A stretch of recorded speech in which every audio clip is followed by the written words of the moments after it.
You're expecting the eloquent speech that Dr. Greg Thomas has had over the last couple of years. You might want to go get a drink right now. Okay, so good evening, everyone. I'd just like to extend a warm welcome to everyone here this evening, and thank you for taking the time to come out and support the BC Chamber of Commerce. We all appreciate that. I'd like to also begin by acknowledging the land on which we gather, which is the unceded territory of the Silt Okanagan people. We're committed to building and nurturing relationships with Indigenous peoples, and we acknowledge their traditional lands, and we take them. Okay, let's take a temperature check. This morning, we held the BC Chamber's 72nd AGM. We got through some things. We welcomed our new directors who are keen to hit the ground running with those of us that remain. And we made significant headway as we tackled day one of the policy review sessions. You guys are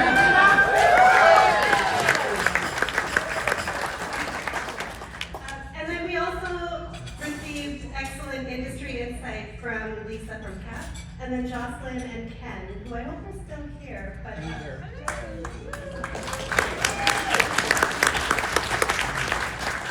then we also listened to Mr. Bailey's message on the governing party's direction. We had John Ruckstead join us for lunch, and then we have Sonia tomorrow.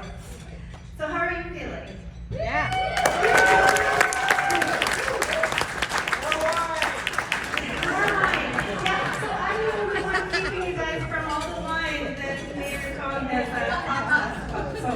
Let me talk faster. Okay. So tonight, I just want to share that I'm filled with gratitude for this incredible opportunity to work alongside you, all of you, as the 2024-2025 board chair for this esteemed organization. It really is truly an honor and privilege to make it to this gold thing here. Everywhere. I'd like to take some time first to thank those who have encouraged and inspired me along the way. So this list might be long, I have lots of people to thank. So first, I'd like to thank my husband Kelly, who was unable to join us here today due to his work commitments back in Fort St. John. Some mathing for you. Next year's milestone will mark 30 years of me being in the accounting profession, which has included increasingly fulfilling yet challenging roles. And I appreciated his patience during times when I've been stressed. And yeah, this last few weeks have been pretty cool.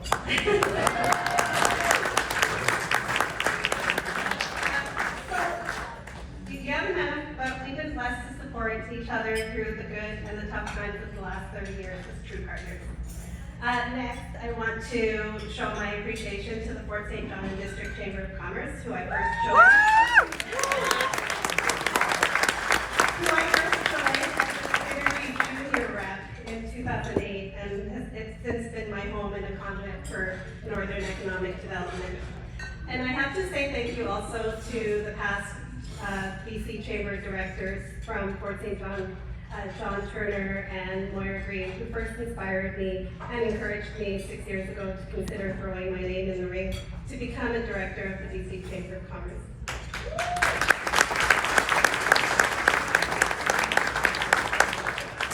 Okay, a big thank you to MMP. So I am a proud partner for over 15 years.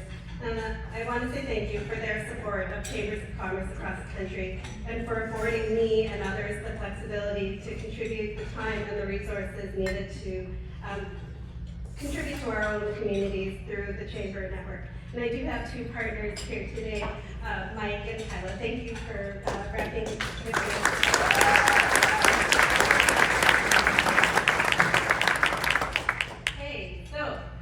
How have I spent the last 2 years at BC Chamber? Well, I want to thank you to now our past chair, Dr. Greg Thomas, the 2023-2024 Board of Directors, and our legal advisor for your collective leadership, honesty, wisdom, and guidance.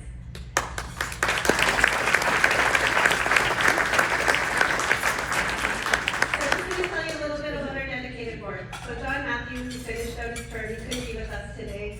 due to work commitments as well. A special thank you to him for the difficult role he's held for the past couple of years. And I want to also thank our outgoing board directors that finished out their terms. Andrew Zernolahan, Cindy Pohl, Cindy's here. So. And Tammy Finley. So Tammy Finley couldn't be with us, she had to head home. But did you know that she's been a part of the BC Chamber Network for over 21 years? Like, that person has the biggest passion, and we really appreciate the opportunity to have worked alongside her. And then Greg has been in the Chamber Network for 14 years, and can't lose sight of all that you have done for us and with us through the last few years.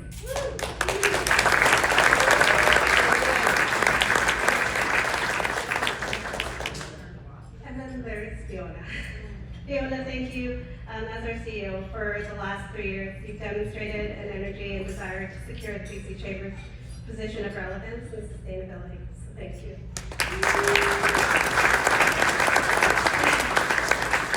And obviously, thanks to many of you who have worked tirelessly to make the BC Chamber Network stronger.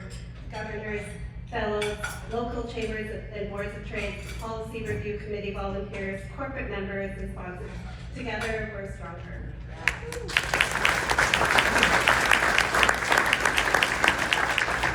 I don't know who picked the theme for this year's conference, but innovating for impact, like what a theme. I think it's so great, especially coming into the business environment that we're in at this point. So why impactful innovation? So I come back to Joelle, the previous chair before Greg, and as she was transitioning out of her chair role in 2022, she said, a business environment that is inclusive, innovative, and competitive is stronger, because if businesses succeed, they can help support families and grow communities in a sustainable way. We believe that in our hearts. So what we heard today from Jocelyn and Ken is so true. Innovation includes technology, but it's more than just technology.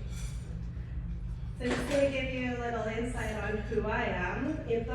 Those who know me well know that I'm innately drawn to creating opportunities for inclusive innovation and action when it comes to contributing to building a stronger economy in BC.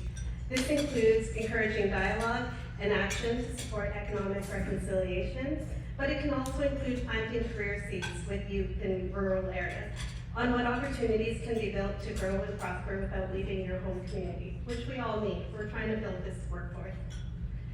These days, not just in the north, but throughout the province, our conversations inevitably include listing a multitude of issues owners face in the current economic climate. It's increasingly difficult to operate their businesses. So like many of you, that's in large part why I'm here when I joined the Chamber movement. Our priorities of policy development and advocacy serve to help improve the conditions in which BC businesses thrive and flourish.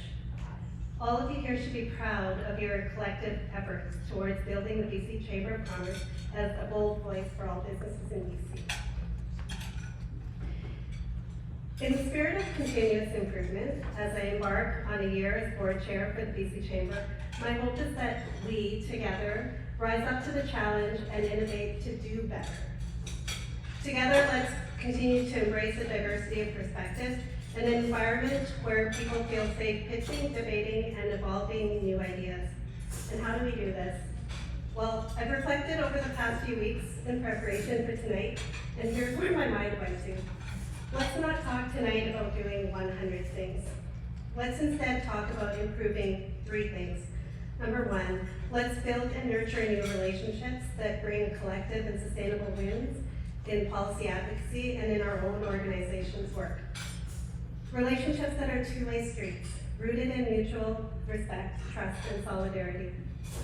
Don't worry, I'm not going to ask everyone to stand up again, but please indulge me by letting me know, by a show of hands, who started a conversation with someone new over the past 2 days and have planned a follow-up meeting to continue the dialogue.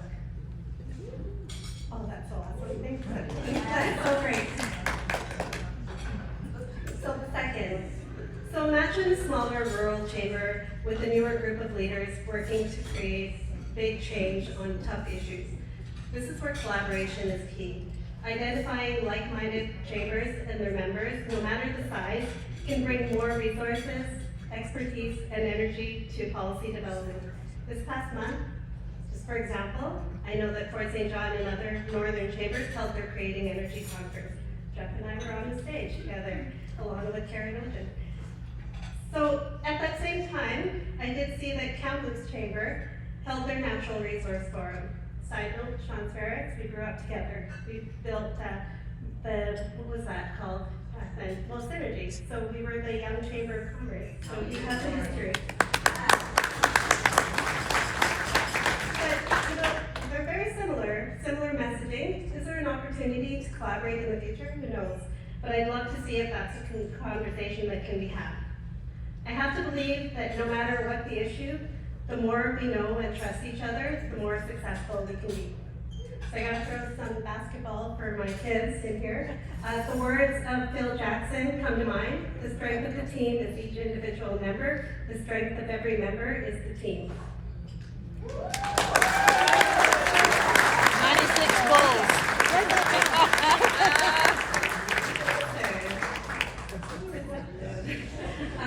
Okay, so the third and last. I envision this next year in Chamberlain to be a continuous exercise in effective communications and actions within our network and out to the business communities we serve. And I invite you to join us in this endeavor. As the board embarks on our strategic planning process for the next 3 years, I invite you to be the bold voice that we say that we are and share our views together as we adopt that plan that will carry the BC Chamber of Commerce into the future with a clear vision of who we are and the role we wish to play for those in BC's business communities. Over the summer and leading up to the upcoming provincial election, it's especially important for us to continue advocating together for policies and measures to lower the costs to business, to foster healthy communities, to build resilient infrastructure, and to incent innovation. Let's find innovative ways to keep the communication lines open and flowing so we can remind government, present and future, what the businesses throughout the regions of our province are asking for as we build a stronger BC for everyone.